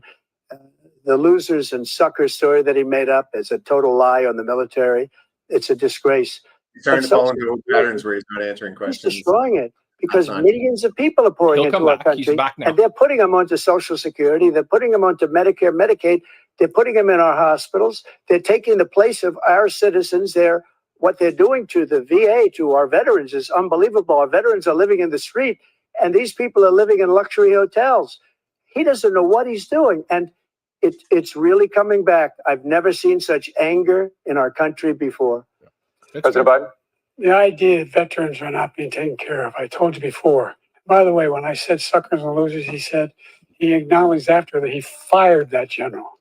That general got fired because he's the one that acknowledged that that's what he said. He was the one standing with Trump when he said it, number one. Number two, the idea that we're going to be in a situation where all these millions and millions, the way he talks about it, illegal aliens are coming into the country and taking away our jobs. There's a reason why we have the fastest growing economy in the world, the reason why we have the most successful economy in the world. We're doing better than any other nation in the world. And by the way, those 15 Nobel laureates he talked about being phony, those 15 Nobel laureates, economists, they all said that if Trump is reelected, we're likely to have a recession and inflation is going to increasingly go up. And by the way, worst president in history, 159 presidential scholars voted the worst president in history. President Biden, thank you so much. Let's turn to the cost of child care, which many American families struggle to afford. President Trump, both you and President Biden have tried to address this issue, but the average cost of child care in this country has risen to more than $11,000 a year per child. For many families, the cost of child care for 2 children is more than their rent. In your second term, what would you do to make child care more affordable? Just to go back, the general got fired because he was no good. And if he said that, that's why he made it up. But we have 19 people that said I didn't say it, and they're very highly respected, much more so than him. The other thing is, he doesn't fire people. He never fired people. I've never seen him fire anybody. I did fire a lot. I fired Comey because he was no good. I fired a lot of the top people at the FBI, drained the swamp. They were no good. Not easy to fire people. You'd pay a price for it, but they were no good. I inherited these people. I didn't put him there. I didn't put Comey there. He was no good. I fired him. This guy hasn't fired anybody. He never fires. He should have fired every military man that was involved with that the Afghanistan horror show, the most embarrassing moment in the history of our country. He didn't fire. Did you fire anybody? Did you fire anybody that's on the border that's allowed us to have the worst border in the history of the world? Did anybody get fired for allowing 18 million people, many from prisons, many from mental institutions? Did you fire anybody that allowed our country to be destroyed? Joe, our country is being destroyed as you and I sit up here and waste a lot of time on this debate. This shouldn't be a debate. He is the worst president. He just said about me because I said it. But look, he's the worst president in the history of our country. He's destroyed our country. Now all of a sudden he's trying to get a little tough on the border. He came out with a nothing deal, and it reduced it a little bit, like this much. It's insignificant. He wants open borders. He wants our country to either be destroyed or he wants to pick up those people as voters. And I don't think we just can't let it happen. If he wins this election, our country doesn't have a chance, not even a chance, of coming out of this rut. We probably won't have a country left anymore. That's how bad it is. He is the worst in history by far. Thank you, President Trump. President Biden? We're the most admired country in the world. We're the United States of America. There's nothing beyond our capacity.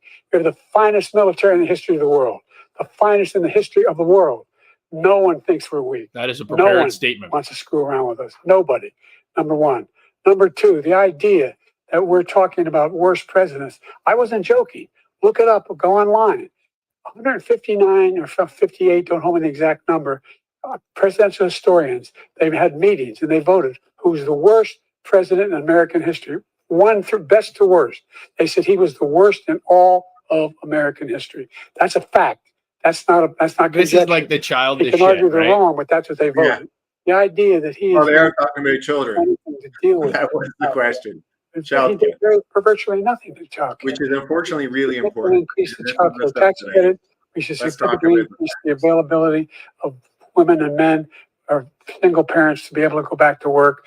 and we should encourage businesses to have. Thank you, President childcare Biden. facilities. President Trump, the question was about what would you do to make childcare more affordable, if you want to take your minute. Just so you understand, we have polling, we have other things that they rate him the worst because what he's done is so You should have bad. moved on, Donnie. And they rate me, I'll show you, I will show you. And they rate me one of the best. Okay? And if I'm given another 4 years, I will be the best. I think I'll be the best. Nobody's ever created an economy like us. Nobody ever cut taxes like us. He's the only one that wants to raise your taxes by 4 times. He wants to raise everybody's taxes by 4 times. He wants the Trump tax cuts to expire. So everybody, including the two of you, are going to pay 4 to 5 times. Nobody ever heard of this before. All my life, I'd grow up and I'd see politicians talking about cutting taxes. When we cut taxes, as I said, we did more business. Apple and all these companies, they were bringing money back into our country. The worst president in history by far, and everybody knows it. President Biden? Look, the fact of the matter is that he's dead wrong about, he's increased the tariff, he will increase the taxes on middle-class people. I said I'd never raise a tax on anybody making less than $400,000. I didn't. But this tariff is 10% tariffs. Everything coming in the country, you know what the economists say? That's going to cost the average American $2,500 a year more because they're going to have to pay the difference in food and all the things that were imported. Number two, he's in a situation where he talks about how he has not raised, he's somehow helped the middle class. Middle class have been devastated by you. Now you want a new tax cut of $5 trillion over the next 10 years, which is going to fundamentally bankrupt the country. You have the largest deficit of any president in American history, number one. Number two, you have not, in fact, made any contact, any progress with China. We are the lowest trade deficit with China since 2010. Thank you, President Biden. Thank you, President Biden. Lowest trade deficit. Let's discuss an epidemic impacting millions of Americans that both of you have made a top priority in your first term, the opioid crisis. And for both of you, the number of overdose deaths in this country has gone up. Under your term, it went up. Under your term, it has gone up. Former President Trump, despite the efforts that both of you have made, more than 100,000 Americans are dying from overdoses every year, primarily from fentanyl and other opioids. What will you do to help Americans right now in the throes of addiction who are struggling to get the treatment they need? To finish up, we now have the largest deficit in the history of our country under this guy. We have the largest deficit with China. He gets paid by China. He's a Manchurian candidate. He gets money from China. I think he's afraid to deal with them or something. But do you notice he never took out my tariffs because we bring in so much money with the tariffs that I imposed on China. He never took them away. He can't because it's too much money. It's tremendous. And we saved our steel industries and there was more to come, but he hasn't done that. But he hasn't cut the tariffs because he can't, because it's too much money. But he's got the largest deficit in the history of our country, and he's got the worst situation with China. China's going to own us if you keep allowing them to do what they're doing to us as a country. They are killing us as a country, Joe, and you can't let that happen. You're destroying our country.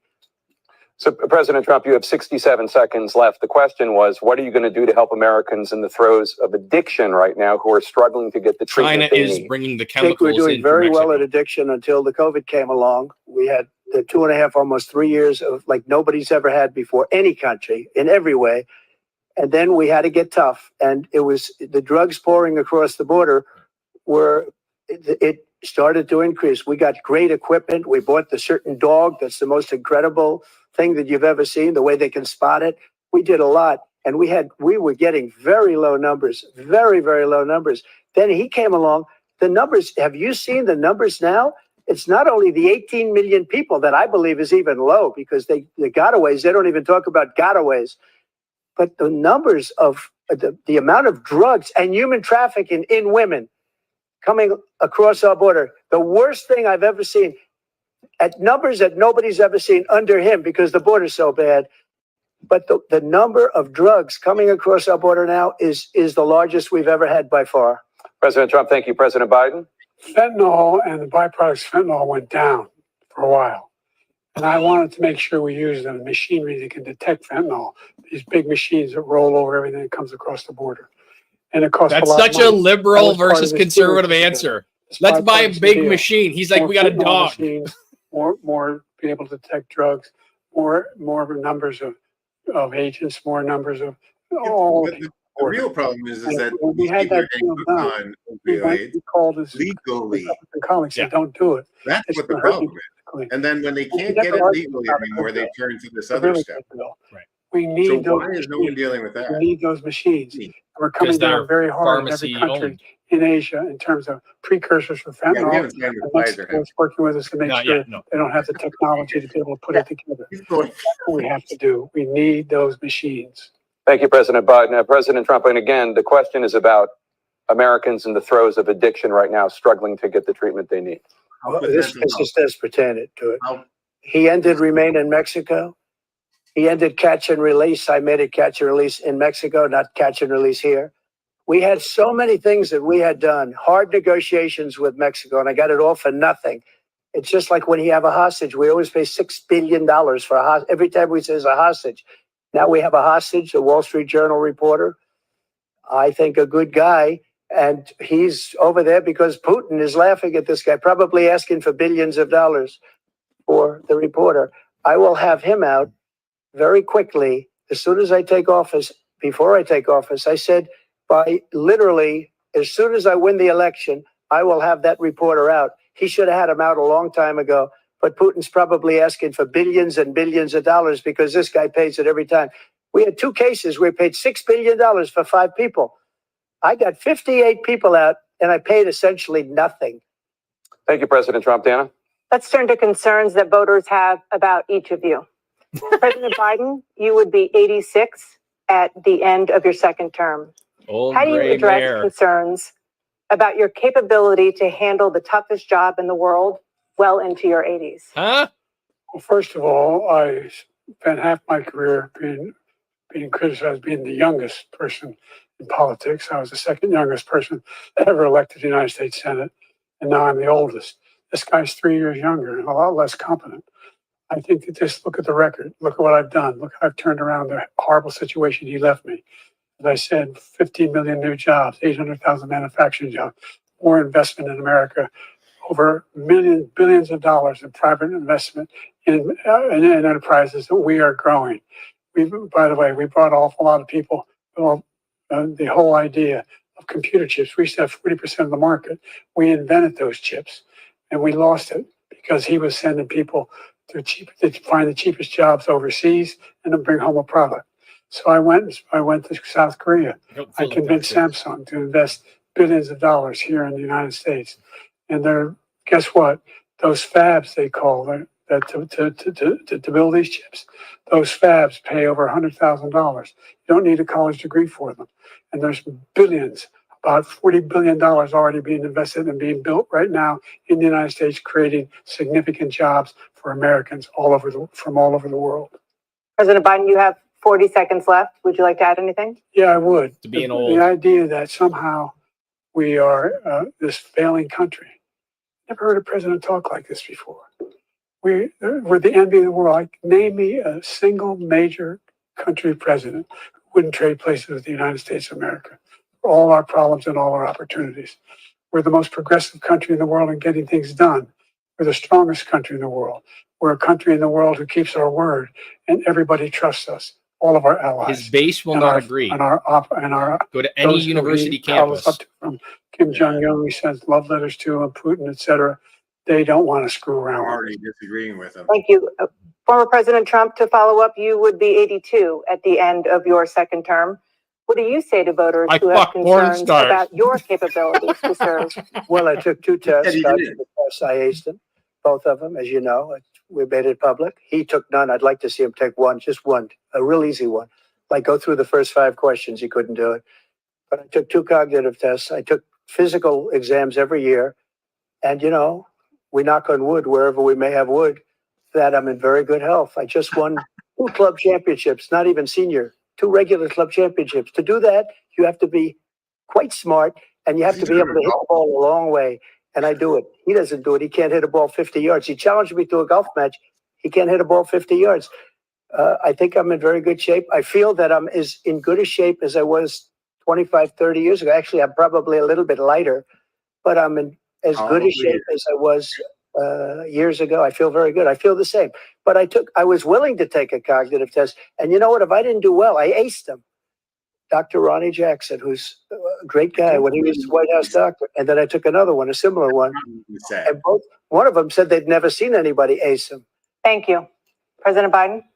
You can see he is 6'5" and only 223 pounds, or 235 pounds. Well, you said 6'4", 200. Well, anyway, that's what anyway, just take a look at what he says he is and take a look at what he is. Look, I'd be happy to have a driving contest with him. Kareem, I got my handicap. Do it. I want to watch that. Down to a 6. I got my handicap. But by the way, It's being me. I'm happy to play golf if you carry your own bag. Think you can do it? That's the biggest lie. He's a 6 handicap of all. I was at 8 handicap. Yeah. 8. Never. But I had, how many? I've seen you swing. I know you swing. What is he Let's talking about? not act like This Joe. is brilliant. Let's not act like Joe. You To are a a child. specific concern that voters have about you. Will you pledge tonight that once all legal challenges have been exhausted, that you will accept the results of this election, regardless of who wins? Yes. And Legal challenges. you will say right now that political violence in any form is unacceptable. Well, I shouldn't have to say that, but of course I believe that. It's totally unacceptable. And if you would see my statements that I made on Twitter at the time, and also my statement that I made in the Rose Garden, you would say it's one of the strongest statements you've ever seen. In addition to the speech I made in front of, I believe, the largest crowd I've ever spoken to. And I will tell you, nobody ever talks about that. They talk about a relatively small number of people that went to the Capitol and in many cases were ushered in by the police. And as Nancy Pelosi said, it was her responsibility, not mine. She said that loud and clear. But the answer is, if the election is fair, free, and I want that more than anybody. And I'll tell you something. I wish he was a great president because I wouldn't be here right now. I'd be at one of my many places enjoying myself. I wouldn't be under indictment because I wouldn't have been his political opponent because he indicted me because I was his opponent. I wish he was a great president. I would rather have that. I wouldn't be here. I don't mind being here. The only reason I'm here is he's so bad as a president that I'm going to make America great again. We're going to make America great again. We're a failing nation right now. We're a seriously failing nation. And we're a failing nation because of him. His policies are so bad. His military policies are insane. They're insane. These are wars that will never end with him. He will drive us into World War III. And we're closer to World War III than anybody can imagine. We are very, very close to World War III, and he's driving us there. And Kim Jong-un and President Xi of China, Kim Jong-un of North Korea, all of these, Putin, they don't respect him. They don't fear him. They have nothing going with this gentleman, and he's going to drive us into World War III. You want a World War III? Let him follow and win, and let Putin say, do what you want, NATO. Just do what you want. There's a thing called Article 5. An attack on one is attack on all. Required response. The idea. I can't think of a single major leader in the world who wouldn't trade places with the job I've done, what they've done. Because we are a powerful nation. We have wonderful peace because of the people. Not me, that because seems of the American bold, people. Joe. They're capable of anything. And they step up when they're needed. And right now, we're needed. We're needed to protect the world because our own safety is at stake. And again, you want to have a war, just let Putin go ahead and take Kyiv, make sure they move on, see what happens in Poland, Hungary, and other places along that border. Then you have a war. President Trump, as I come back to you for a follow-up, the question was, will you accept the results of this election, regardless of who wins? Just to finish what he said, if I might. No. Russia, they took a lot of land from Bush. They took a lot of land from Obama and Biden. They took no land, nothing from Trump, nothing. He knew not to do it. He's not going to play games with me. He knew that. I got along with him very well, but he knew not to play games. He took nothing from me. But now he's going to take the whole thing from this man right here. That's a war that should have never started. It would have never started ever with me. And he's going to take Ukraine. And, you asked me a question before, would you do this with, he's got us in such a bad position right now with Ukraine and Russia because Ukraine's not winning that war. He said, I will never settle until such time. They're running out of people. They're running out of soldiers. They've lost so many people. It's so sad. They've lost so many people, and they've lost those gorgeous cities with the golden domes that are 1,000 years old, all because of him and stupid decisions. Russia would have never attacked if I were President Trump, president. the question was, will you accept the results of the election, regardless of who wins? Yes or no, please. If it's a fair and legal He's already and said good this. election, absolutely. I would have much rather accepted these, but the fraud and everything else was ridiculous. And if you want, we'll have a news conference on it in a week, or we'll have another one of these in a week. But I will absolutely, there's nothing I'd rather do. It would be much easier for me to do that than I'm running again. I wasn't really going to run until I saw the horrible job he did. He's destroying our country. I would be very happy to be someplace else, in a nice location someplace. And again, no indictments, no political opponent stuff, because it's the only way he thinks he can win. But unfortunately, it's driven up my numbers and driven them up to a very high level because the people understand it. Let's see what your numbers are when this election is over. Let's see. You're a whiner. When you lost the first time, you continued, you appealed and appealed to courts all across the country. Not one so did single Hillary. court in America said any of your claims had any merit, state or local, none. But you continue to provoke this lie about somehow there's all this misrepresentation, all this stealing. There is no evidence of that at all. And I tell you what, I doubt whether you'll accept it because you're such a whiner. The idea, if you lose again, you accept anything, you can't stand the loss. Something snapped in you when you lost the last time. We'll be right back with more from the CNN presidential debate, live from Georgia. So he's not going to accept it. Is So that what that's you took? exactly what he said. He said if it's true, if it's legal, but he didn't accept it last time when they found out it was true and it was legal. Like he lost all the court cases and he still hasn't accepted that he lost. Well, so on the preface of, or the footnote of that, he did say that, if you want to have a meeting about this again next week, I'll bring him all my evidence. Right. Right. I do very much believe that there's a lot of people out there that feel like there were misappropriated votes that went into the last election because we did a new ballot system. So for the first time ever in American history, you could go to your mailbox and vote. Right. So what they're saying is, and I think Trump's opinion, whether you believe that or not, is that this system was used to rig the election. So is it a legal process? Yeah. The courts believe that was an acceptable ballot process for the election. Does he think that is an acceptable balloting and voting process? No. So he thinks that the election is rigged. So in his perspective, in his mind's eye, this absolutely new, never before ever voting routine that happened, never been done before, no way of articulating if any of these votes are accurate, went through and I lost the election. But then when it was contested, he lost that too. So at that point is when you would say, I lost the election. That's when you could see. Because it doesn't matter how you feel about it. It doesn't matter your opinion on it. If the laws in the country that you're running side against you, you're supposed to accept that.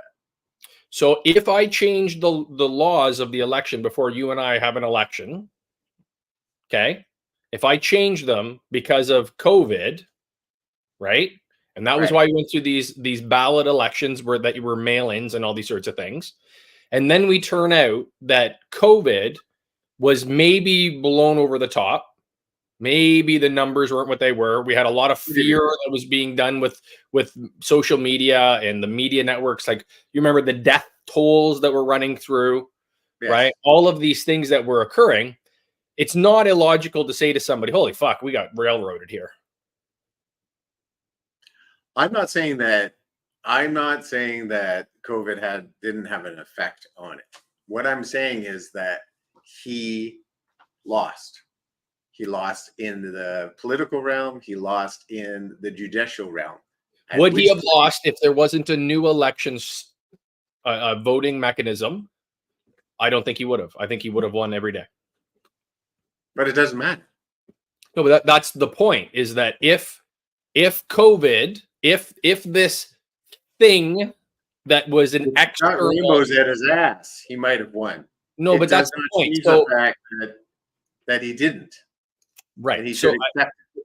we're on the different side of this opinion, and the reason why we're on different side is that if you believe that COVID-19 and the pandemic was as dangerous and as scary, and that we all should have locked ourselves in our homes for 3 years and not done anything, right?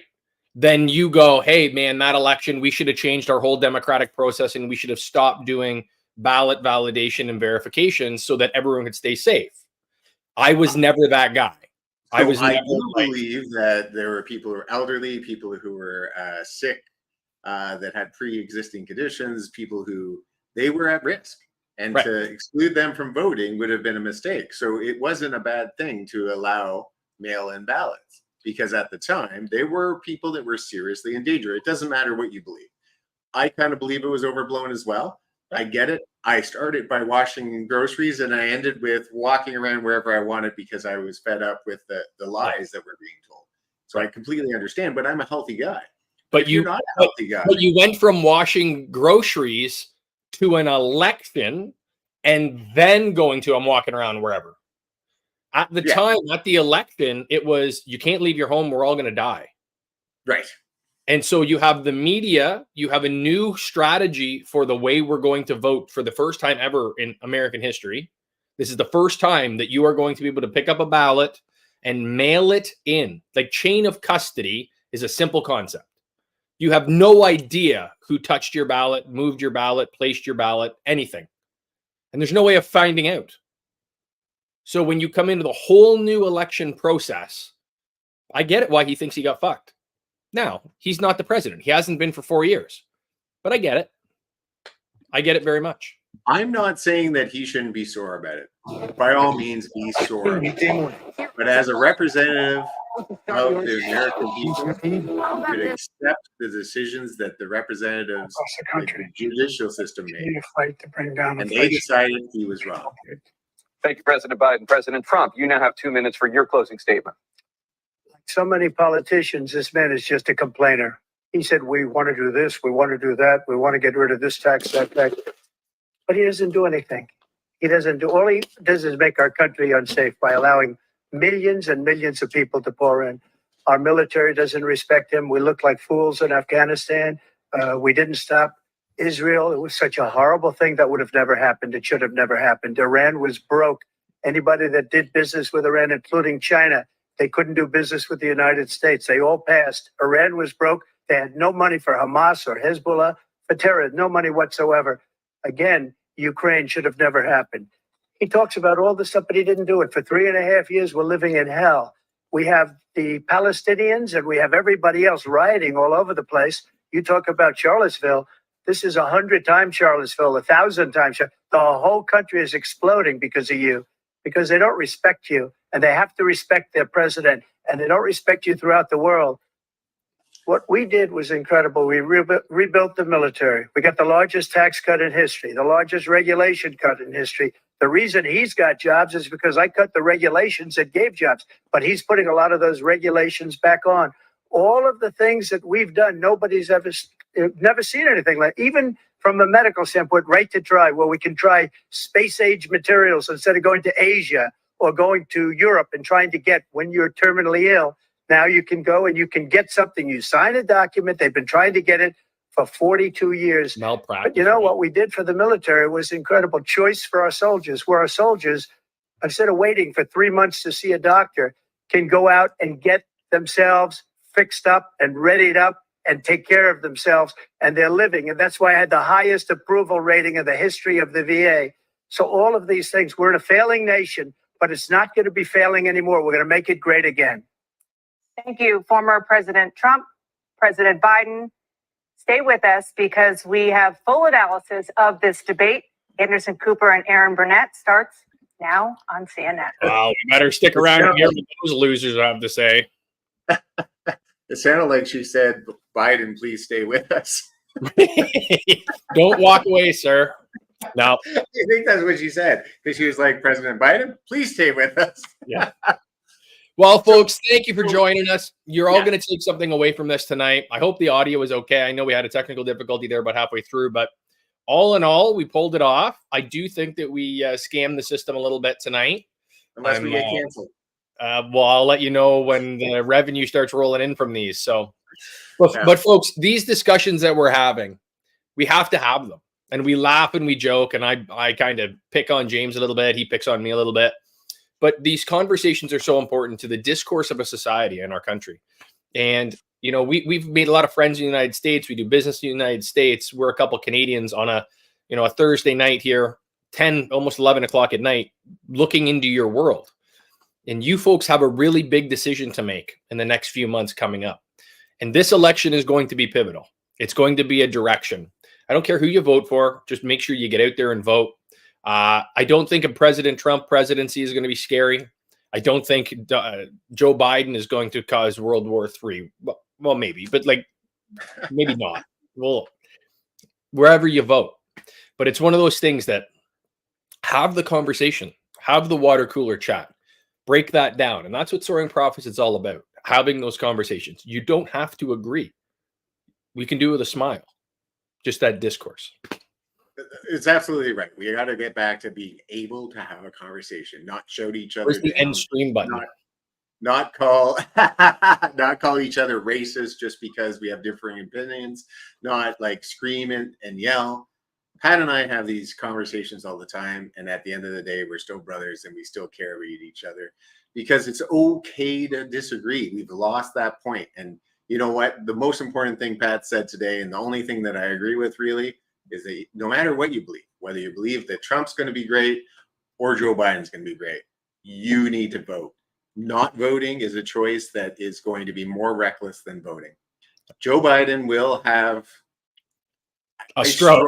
Joe Biden, because I do really think that he is struggling physically and mentally, but he will have a strong group of leaders surrounding him that are leading the company and the country in the right direction. Pat's absolutely right. We do a lot of business in the States. We go down there and we do podcasting with a lot of good people. And I'm concerned about people. The one thing that I would be concerned about during a Trump presidency is the civil unrest that it caused last time. And I really do think it'll cause that problem again, where we haven't seen in Joe Biden's term a lot of civil unrest until recently. I just sometimes I just want to touch my fucking forehead when I listen to you talk about shit. Like, oh man, it's hard not to have civil unrest when you have a world shut down and that you have a virus that is going to go kill everyone, and every move you make is made political, right? Like Donald Trump, it doesn't matter how you want to skin the cat. He is the most eyes on man in the world and has been for the last 8 years. Every movement, every media company loves talking about him. They want him to be a part of the conversation. Donnie sells papers, babies. Yeah, it's a if it bleeds, it leads. Yeah. So when Donald Trump farts funny, it's front page news. Joe Biden can shit himself and no one cares because he's just a politician. So the instability that we saw during George Floyd, right, and COVID, that. The buck does stop there, right? The buck stops with Trump. But I also think that he was dealt a shit set of cards. And I think that if he can come back in, right? I think many politicians would have struggled during that time, but they would have handled it better. He acted slowly. He didn't act with consistency. And the way he handled the civil unrest was not in the way he should have.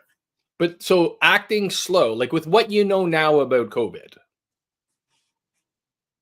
right? Like what you know now, acting slow. What was that? Like how long should it have been 2 weeks to flatten the curve? Because we did 2 years, right? Like how much faster should he shut down our world? Like I don't agree with that, and I don't think most Americans or citizens of the world do now. At the time in 2020, that was a talking point. You didn't act fast enough. There is nobody that I think now that agrees with Donald Trump didn't act fast enough. I believe he thought it was a crock of shit. He's like, they're coming after me with more bullshit. And I think that was a misplay and a miscalculation.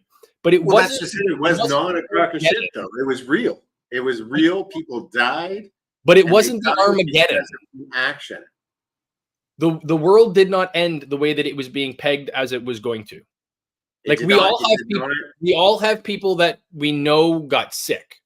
We all know people that we know. Well, I don't know anyone that died, but a lot of people do. Yes. Right. So a lot of people do. Now, I still go between how many people died of COVID, like actual COVID-19, and how many people were old and unfortunately they died because they were sick with secondary comorbidities. So when Donald Trump, when the reaction, this is what fucked him on the first election. He didn't act fast enough. He didn't take enough action. He didn't care about you, America. He thought it was horseshit. He thought that it was Chinese bullshit. He said that all the way through. Tonight was the first night where he said he did not say China virus. Tonight was the first night in any topic I have ever watched him do. Yes. Was the first night. But from his perspective, this was potentially a military weapon that was put in there to affect our elections, to affect the United States. So why would we take massive action until we know what it is? And then hindsight.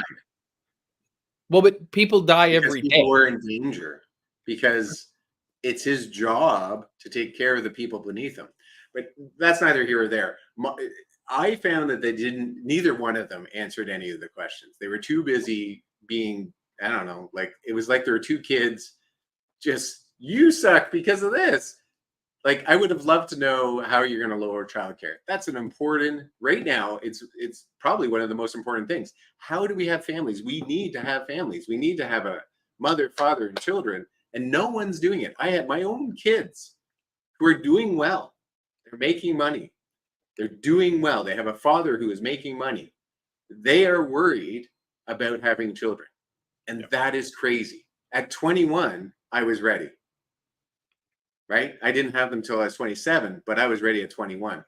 Right now, childcare, food, gas, those are the problems that we're having. So who are you better off under? No one talked about it. It's so hard to say. But we have both track records, right? Yes. So we have Trump's 4 years. We have Biden's 3 years, 8 months, right? Who are you better off under?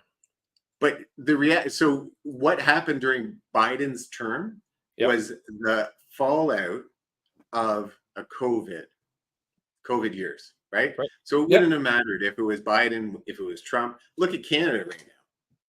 Canada is having all those problems, maybe slower, but now our houses have gone crazy. Our food is nuts. I would say it's even more than in the States. Our food has gone crazy.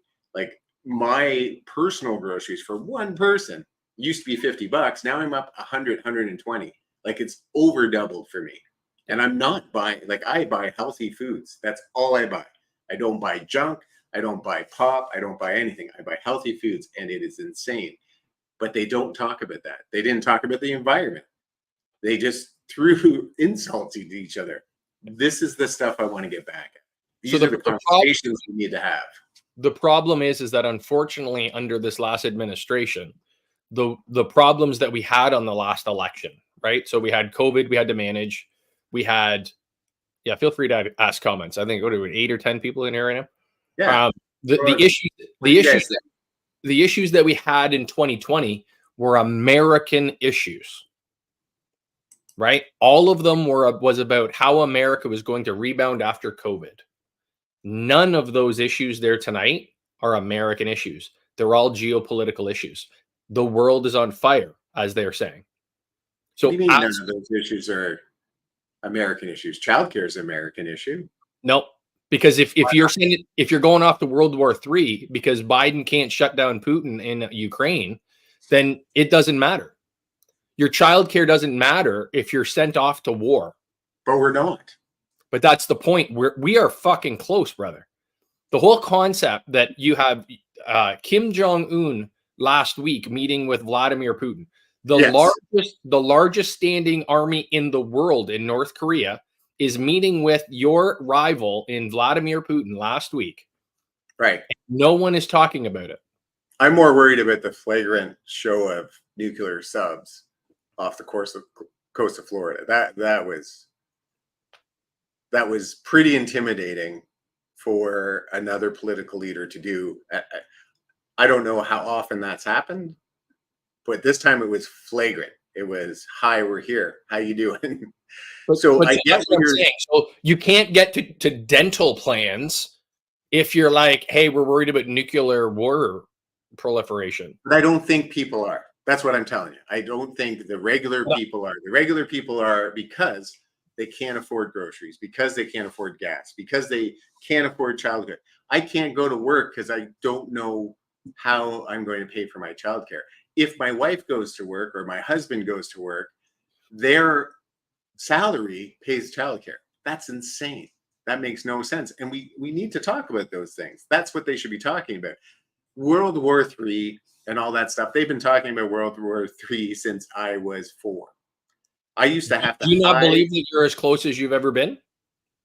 I don't know. I'm not sure. I was pretty young when I was a kid, but I do remember that is how usually that works. They would show the nuclear bomb on the big TV they roll in, and then we'd hide under the desk, because I'm telling you right now, people out there, you guys don't know this. Buy yourself a school desk because it protects you from nukes. We were told this as kids. We hid under those desks, and I remember being terrified. I was terrified. I really thought we were close to nuclear war. I'm just saying that this stuff happens. But what we need to do, if people are happy, if people can feed themselves, they can work, then we can make change. Where people are unhappy and they can't feed themselves and they can't make change, you can't make change from that. You can't make change when you don't have any roots. You can't make change when you don't have a solid foundation to stand on. We talk about that all the time on Soaring Prophets, because we try to make our kids have a solid foundation so they can reach up higher. Right now, people are falling, they're failing, and they refuse to talk about it. I'm going to bed, you dummy.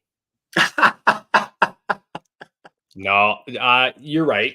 I don't disagree with that. I just think that there are two parties, there are two leadership styles, one of which we've seen before, and I think that all in all, we were probably in a better position than we are now. I'm a finance guy. I follow this shit like it's every day. Sure. I do think that there's no way forward that we don't go through an absolute shitstorm with either one of them. And the leadership of Biden is non-existent. Trump's leadership is fanatical. To go through what's coming next, I do believe that most people will choose the fanatical leadership style, kind of the strong man style, as opposed to the weakness. And that's why I think Joe Biden will not be elected in November. See, I think people realize that Joe Biden has a lot of good people under him that are strong.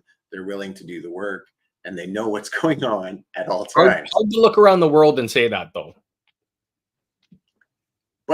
But the policies they're making and the changes they're making, some of them that President Biden mentioned, are helping. They are doing better things. They are, helping with the environment. They are helping with vets. They are, vet. I'm used to like the Humane Society vet stuff now. Yeah, watch Friday. Friday morning, you're going to see some more vets. We're going to have Telka. She's going to be on. Anyway, we've kept these people up long enough with our name. I'm going to bed. I don't know what the rest of you is. I'm going to bed. You guys can stay up. We can leave this read in if you want. You can look at this poster about, I don't know, we'll play music or something. What a guy. Is this where we play Oh Canada? Yeah, I think it's Oh Canada. Yeah. Sign us off there, brother. Anyway, if you're new to us, we are Soaring Prophets. We tell the story, unveil